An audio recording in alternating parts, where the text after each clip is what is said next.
नमस्ते, प्रणाम, हर हर महादेव। आइए, हम हैं कृष्णा कैचा और ये है हमारे भोजपुरी का सुपर डुपर हिट एक्ट्रेस रानी जी। मेरा चैनल है कृष्णा कैचा ब्लॉग्स। कुछ बोलिए इनके बारे में। ये कृष्णा कैचा जी। भैया चल जाना, आप लोग चलिए, मैं आता हूँ। ठीक है, नहीं चलिए बस मैं पुरानी छोटा 10 मिनट का टाइम है, फिर मैं आता हूँ। वीडियो करते हैं, आप ही लोग का इस्तेमाल है। हमारे चैनल को सब्सक्राइब करिए, लाइक करिए, शेयर करिए, कमेंट करिए। कमेंट करिए। जय माता दी। अब देखिए तो सापा होता है। हाँ, झुलवा जोर से झुलाइए। अभी रुकिए।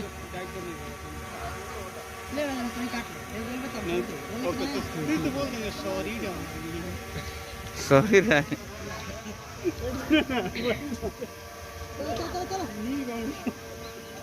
चला चला भैया।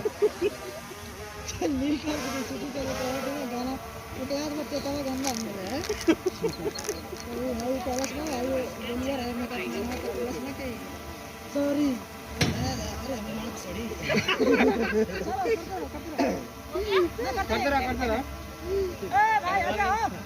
ए भाई, ये हट जा, पीछे हट जा। बहुत साफ होता है, इसे पीछे हटला कहता है।